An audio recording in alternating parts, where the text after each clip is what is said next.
প্রিয় বন্ধুরা, কুমিল্লার মুরাদনগরের এই যে হিন্দু সম্প্রদায়ের একজন বিবাহিত নারীকে উলঙ্গ করে ভিডিও করে তাকে অত্যাচার করে ভিডিও করা এবং সেটিকে প্রচারণা চালানোর বিষয়ে এবং তাকে ধর্ষণও করা হয়েছে, এই বিষয়ে যে অনেক বেশি আলোচিত হবে এবং বিষয়টি নিয়ে চুলচেরা বিশ্লেষণ হবে সেটি ঘটনার শুরুতেই বোঝা গিয়েছিল। একজন গণযোগাযোগ ও সাংবাদিকতা বিভাগের সাবেক শিক্ষার্থী হিসেবে এবং মাঠের সাংবাদিক হিসেবে এই ধরনের বিষয়াশয় নিয়ে প্রচলিত গণমাধ্যমে, মূলধারার গণমাধ্যম এবং অমূলধারার গণমাধ্যমে যে ধরনের বিষয়াশয় আসছে সেটি নিয়ে কথা বলা আসলে প্রয়োজন বা এটি দরকার বলে মনে করি। কেননা মিডিয়া লিটারেসি আসলে গণযোগাযোগ ও সাংবাদিকতা বিভাগে পড়াশোনা করা, এই বিষয়ে জ্ঞান অর্জন করে এই গণমাধ্যমে কাজ করা, এই ধরনের লোকজন এটার এক্সপার্টিস গ্রো করে, ঠিক আছে, এবং যে ম্যাস অডিয়েন্স এবং তাদেরকে এই ধরনের সেন্সিটিভ ইস্যুতে যেই তথ্যগুলো দেওয়া হয় সেই তথ্যগুলো কিন্তু বিশ্লেষণের দাবি রাখে।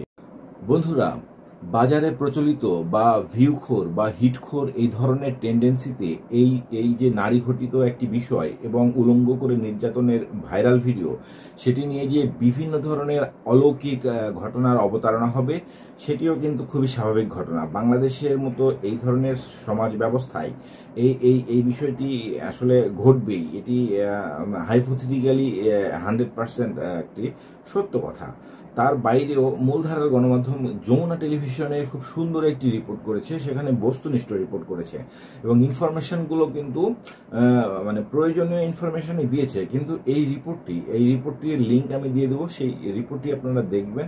রিপোর্টটিতে কিন্তু সত্য ঘটনা বের করে আনার আপ্রাণ চেষ্টা চালিয়েছে, ভিকটিমের সাথে কথা বলে এবং ভিকটিমকে ব্লারও করে দেওয়া হয়েছে, সবকিছুই ঠিক আছে।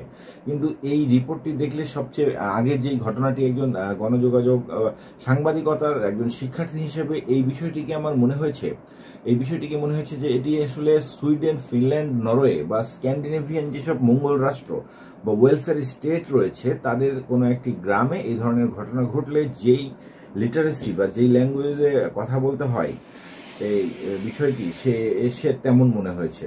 আপনারা বিষয়টি এই যে আমি ডেসক্রিপশনে বা কমেন্ট বক্সে এই রিপোর্টটির খুবই ভালো রিপোর্ট, একদমই তথ্যগুলো কিন্তু সত্য, কিন্তু এই রিপোর্টটিতে কিছু কিছু জিনিস কিন্তু বলা হয় নাই।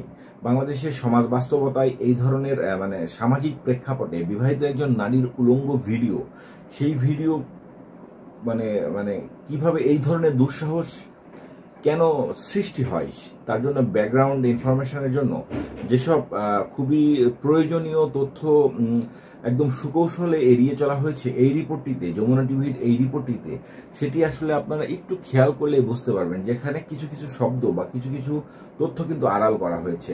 বাংলাদেশের সমাজ বাস্তবতায় একজন নারীকে ধর্ষণ পরবর্তী সময়ে তাকে উলঙ্গ করে ভিডিও ধারণ এবং সেটি প্রচার করার মতো বাস্তবতা তৈরি যে প্রেক্ষাপটে হয়, সেই প্রেক্ষাপটগুলো আসলে খুবই জটিল এবং সেই জটিল বিষয়াশয় যেসব এই মূলধারার গণমাধ্যমে যারা একটু মিডিয়া লিটারেসি রয়েছে তারা কাজ করে, তারা কিন্তু এই এজেন্ডাগুলো বা এই ধরনের বিষয়াশয়কে ফিল্টারিং করে তারা কিন্তু টিকে থাকার লড়াইয়ে চালিয়ে যায়।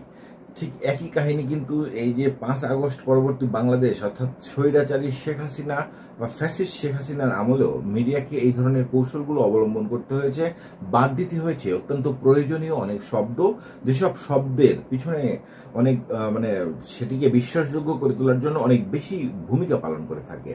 এই ধরনের বিষয় আসলে সুকৌশলেই বাদ দেওয়া হয়। আসলে তাহলে বোঝা যাচ্ছে যে মিডিয়ার এই রিপোর্টটিকেই পর্যালোচনা করলে দেখা যায় যে বাংলাদেশের যে গণমাধ্যমের যে চরিত্র সেটি 5 আগস্ট পরবর্তী বাংলাদেশ এবং পূর্ববর্তী বাংলাদেশে কোনো ধরনের তফাৎ নেই। তারা ঠিক একইভাবে এই তথ্যগুলো এভাবে প্রচার করছে এবং কোনো না কোনো পক্ষের এতে উপকারী হচ্ছে। সেই পক্ষটি যারা ক্ষমতায় থাকে সেই পক্ষ, আগে ছিল শেখ হাসিনা আর বর্তমানে যারা ক্ষমতায় আছে সেই পক্ষ, ঠিক আছে।